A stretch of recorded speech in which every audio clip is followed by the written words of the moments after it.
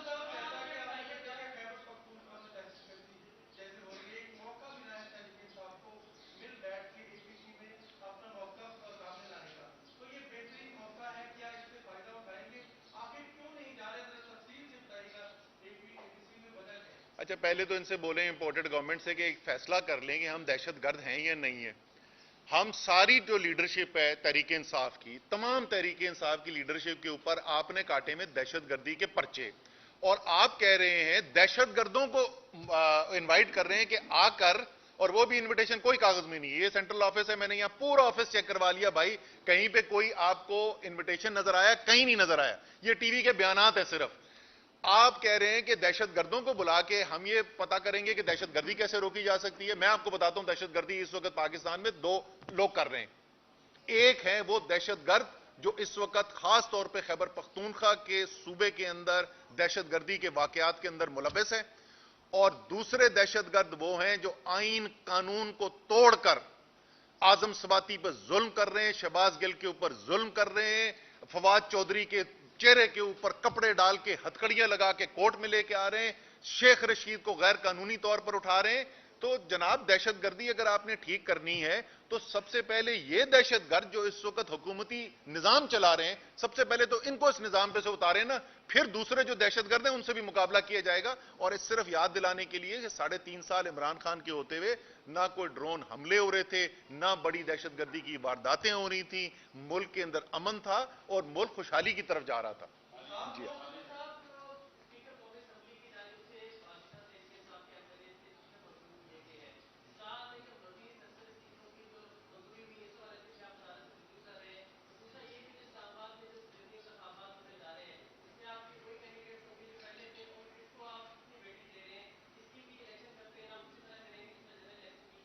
اچھا, دوسرے والا جو آپ کا سوال ہے کہ اسلام آباد میں کیا کینڈیڈیٹس وہی ہوں گے, جی وہی 3 کینڈیڈیٹس ہوں گے. ابھی میں 2 بجے جاؤں گا اپنے کاغذات جمع کرانے کے لیے, اور بڑی مشکل سے کسی الیکشن میں آئے. یہ تو ہر الیکشن سے بھاگے ہوئے. اسلام آباد کے لوکل گورنمنٹ کا الیکشن کا آرڈر ہائی کورٹ کا آرڈر ہوا, ووٹر وہاں پہ موجود, تحریک انصاف کا ورکر وہاں پہ موجود, میڈیا وہاں پر موجود, اور یہ ادھر سے بھاگ گئے تھے. تو اب آپ کے ذریعے میری ان سے درخواست صرف یہ ہے کہ یار ہن نہ نس جانا, ٹھیک ہے نا, اب آؤ میدان کے اندر, کم سے کم آ کے مقابلہ تو کرو نا.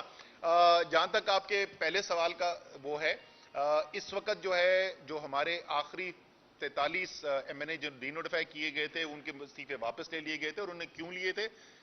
کیونکہ سپریم کورٹ کے اندر ہماری ہیئرنگ گئی, سپریم کورٹ کے اندر کورٹ نے بھی ہم سے یہ کہا کہ جی آپ دوبارہ ریکنسیڈر کریں کہ آپ کو تو کورٹ کے اندر اسمبلی کے اندر ہونا چاہیے. اس کے بعد مشاورت ہوئی اور چیئرمین عمران خان نے یہ اعلان کیا کہ ہم اسمبلی میں لیڈر آف اپوزیشن کی پوزیشن واپس لینا چاہتے ہیں. اس فیصلے کی بنیاد کے اعلان کر دیا گیا. اس اعلان کو کرنے کے بعد یہ استعفے واپس لیے گئے تھے, اور وہ سپیکر جو کہہ رہا تھا کہ جب تک میں انفرادی طور پر ملنا لوں لوگوں سے قانون کی لوازمات پورے نہیں ہوتے, اسی سپیکر نے بغیر کسی سے ملے ہوئے استعفے منظور کر دیے. تو میرے خیال میں قانونی طور پہ جو سپیکر صاحب نے کیا ہے, جو پہلے کیا تھا استعفے نامنظور کر کے, وہ بھی قانون کی خلاف ورزی تھی, اور جو اب کیا ہے وہ بھی قانون کی خلاف ورزی ہے, کیونکہ ان کا کوئی کام قانون کی بنیاد پہ ہوتا ہی نہیں. ان کے سارے فیصلے جو ہیں اپنی ذاتی سیاست کی بنیاد پہ ہوتے ہیں. بہت شکریہ.